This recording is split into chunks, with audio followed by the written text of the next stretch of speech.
అర్థమవుతుందా?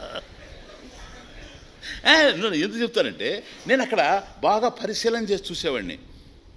నాయనా సుందరం అదుగు తీసుకోరా, అదిగో ఆ పైది తీసుకోరా అనేవాడు. ఈయన అట్లాగే, నాయనా సుందరం అదిగో ఆ నక్సవామిక తీసుకోనరా అంటే పోయి నక్సవామిక చూచి తీసుకోను. ఈయన అట్లాగే చెప్పేవాడు, నాయన ఆడ పైత్యాంతకం ఉంది తీసుకోనరా తీసుకొని. నేను వాళ్ళకి బాగా బాగా హెల్ప్ చేసేవాడిని. ఇంకెవరు పట్టించుకునేవాళ్ళు కదా, ఇంట్లో పిల్లలు వాళ్ళు వెళ్ళిపోతుండేవాళ్ళు. నేను వాళ్ళు చెప్పినట్టు వినేవాడిని, కేవలం వాళ్ళ మీద భక్తితో కాదు, గురుదక్షిణ. అర్థమవుతుంది. కాకపోతే కొద్ది ఇంటెలిజెంట్గా చేస్తానని నన్ను పెట్టుకునేవాళ్ళు, ఆ పిల్లలందరిని వదిలిపెట్టి. కానీ ప్రతిసారి నేను ఆయన దగ్గర చూశాను, ఈయన దగ్గర చూశాను. ఇలా పొట్లం కడితే వాయు మాత్రలు అనేవాడు. పొట్లం కట్టేవాడు. కట్టిన తర్వాత ఆ ఇవ్వబోయేటప్పుడు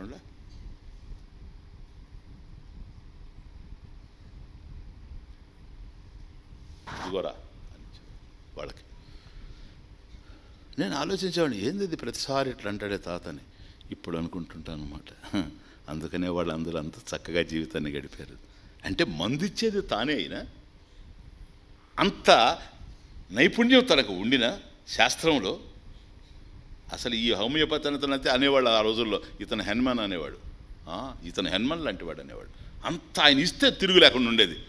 కానీ ఆయన మనసులో ఉండేది, ఇది పరమేశ్వరుని యొక్క అనుగ్రహంతో ఇది ఒక ప్రసాద రూపంలో పోతేనే ఇది పనిచేస్తుంది అనేటువంటి భావన పూర్వం ఉండేది. ఇప్పుడు గేదెలు పొడిచేస్తాడు, మనతో మాట్లాడుచేటప్పుడు.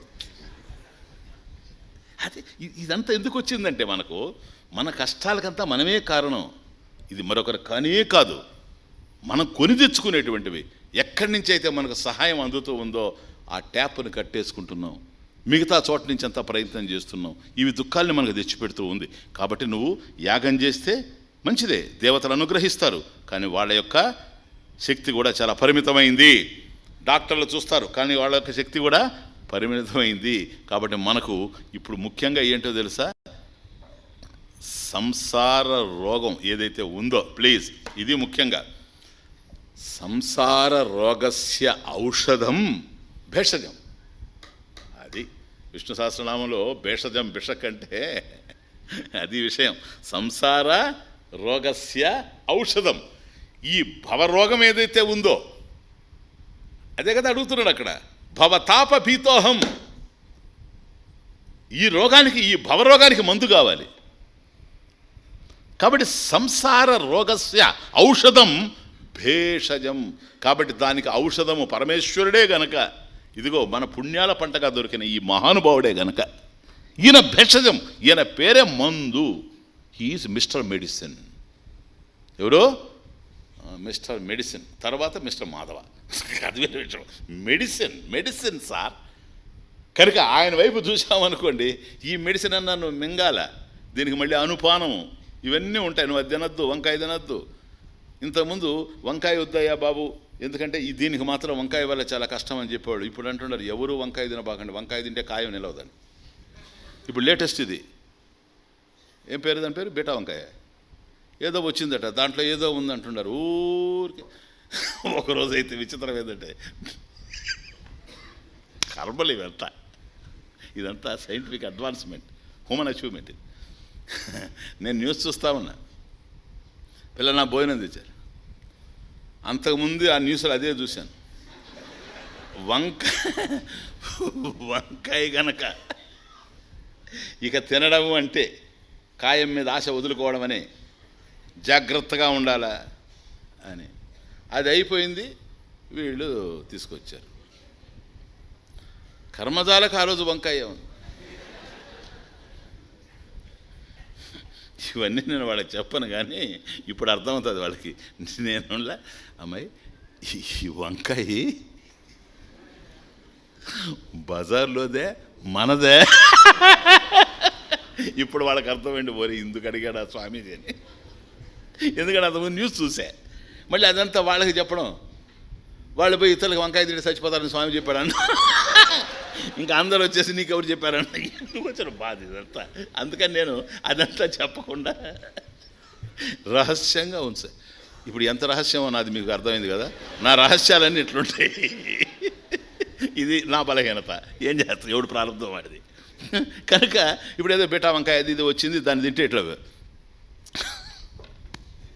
కనుక మనము ఏదైతే తీసుకుంటున్నామో ప్లీజ్ అది మనకు అమృత తుల్యంగా ఉండాలండి. ఇవన్నీ కూడా అందుకని బ్రహ్మార్పణం అహం వైశ్వానరో భూత్వా ప్రాణి నామదేహం. ఎందుకని స్వామి లోపల చేసేది ఆ పని అంతా బ్రహ్మార్పణం. ఇక ఇవన్నీ పెట్టుకుంటే ఎక్కడ మనం భోంచేయగలం చెప్పండి.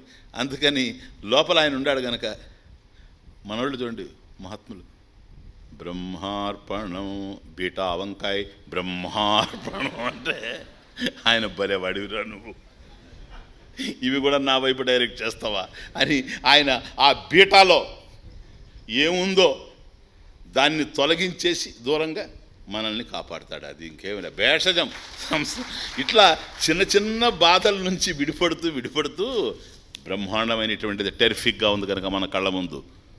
అదే భవతాప భీతోహం భవతా పరిపాల్య, హే భగవాన్. ఇట్లా కనుక ఎవరికి ఏ బాధలు వచ్చినా ఆర్తానాం ఆర్తిహరణాత్,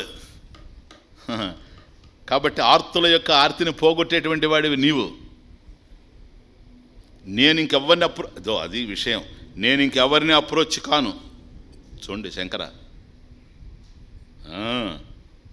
నేను ఎవరిని అప్రోచ్ కాను చెప్పకనే చెప్తున్నాడు ఆ మాట. అది ఎక్కడుంది స్వామీజీ ఆ శ్లోకంలోని? శుభ్రంగా ఉంది. ఎవరిని అప్రోచ్ కావాలి? నాకన్నా బెటర్ పర్సన్ని. ఎవరతను? ఇంద్రుడు, చంద్రుడు, సూర్యుడు, వరుణుడు, అగ్ని, దేవేంద్రుడు. ఇదే వాళ్ళందరి తాత ఎవరు? బ్రహ్మదేవుడు. అతన్ని కూడా అప్రోచ్ గాను, బ్రహ్మదేవుని కూడా అప్రోచ్ గాను. ఎందుకని? ఆయన కూడా నిన్నే అప్రోచ్ అయ్యాడు గనక. మత్స్యాదిభి ప్రళయ జలాలు వచ్చినప్పుడు ప్లీజ్, ప్రళయ జలాలు వచ్చి ముంచెత్తినప్పుడు బ్రహ్మదేవుడు వివశుడై నిద్రపోయాడు. అది ప్రళయం అంటే చిన్న విషయం కాదు. ప్రళయం చూడడానికి ప్రయత్నం చేయకూడదు. ఆ పదాన్ని ఊరికే వాడుతున్నారు అందరూ. చూడండి ప్రళయం వస్తుందని. ఏడొస్తుంది ప్రళయం? వచ్చేది లేదు, ఏం లేదు. అర్థమవుతుంది. 36వ తారీఖు నుంచి ప్రళయం, 42వ తారీఖు నుంచి ప్రళయం. ఆ తారీఖులు రావు, ప్రళయం రాదు. అర్థమవుతుంది. ప్రళయాన్ని చూసే శక్తి ఎవరికి లేదు సార్. బ్రహ్మదేవుడే వివసుడై పడిపోయినాడట. ఊరికే వివసుడై పడలే. ఇప్పుడు మీకు భలే ఆనందంగా ఉంటుంది. నన్ను చాలామంది అన్నారు, ఏమయ్యా నిద్రపోయేటప్పుడు నోరు తెచ్చుకొని నిద్రపోతావు అని. ఇప్పుడు నోరు తెరుచుకొని నిద్రపోడు మనిషి. ఏం పదాలో మనం వాడతాం ఇదంతా. స్వామిజీ ఆయన నోరు తెరుచుకొని నిద్రపోతాడు. నిద్రపోతే నోరు తెచ్చుకుంటాడు. ఊరికే నా దగ్గర కథలు పడద్దు. ఎక్కడైనా ఇప్పుడు నోరు తెరుచుకొని చూడండి పడుకుంటాడు కానీ అంటాడు ఎవడన్నా.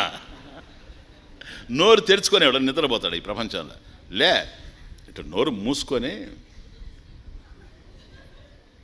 మీరు చూడండి, నిద్ర వచ్చేంత వరకు ఇట్లాగే ఉంటాడు. వస్తుంది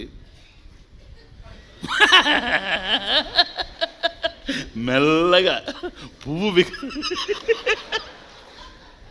మొగ్గ పువ్వు అయినట్టే. ఇదిగో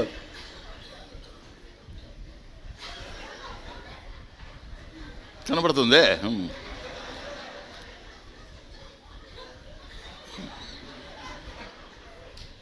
కొన్ని చోట్ల నేను చూసా, పిల్లల్ని పిలిచి ఒక ఆవిడ వాళ్ళ ఇంట్లో కొడుకుని కూతున్నాడు. నేనుండా, బంధువులు వెళ్ళి పాపం నేను కూడా ఉన్నా. ఆమె పిలిచి చూపిస్తుంది, మీ నాన్న చూడు లేచాడంటే ఎంత తిడతాడంటుంది. బయటికి పోయి లేస్తే ఎంత తిడతాడో ఇప్పుడు చూడు. అందువల్ల మనిషి పడుకున్న తర్వాత నోరు తెరుస్తాడు కానీ నోరు తెరిచి పడుకోడు. బ్రహ్మ వివశుడైపోయి ఇప్పుడు మనకు ధైర్యం. ఎవరన్నా వచ్చి కనుక మిమ్మల్ని ఏమిటా నోరు తెచ్చుకొని పడుకుంటున్నావు అంటే, బావా సృష్టికర్తే పడుకున్నాడు. సృష్టికర్తే పడుకున్న తర్వాత నోరు తెరిచాడు. ఆయన సృష్టిలో ఉండేవాడిని నేను ఎట్లా తెరవకుండా ఉంటాను. ఇప్పుడు ప్రళయం వచ్చేటప్పటికి ఆ ప్రళయ జలాల్లో ఏం చేయాలనో తెలియక అందరూ కొట్టుకుపోతున్న బ్రహ్మదేవుడు మిగిలిండాడు. ఏది తర్వాత మళ్ళీ సృష్టి చేయాలి కనుక సర్గ పునః. అందువల్ల ఆయన ఉన్నాడు. ఆయన అది కదా హిరణ్య గర్భ, ఆయన గర్భంలో కదా వేదం అంతా ఉంది. నోరు తెచ్చేటట్టుగా వేదం విడిపేసి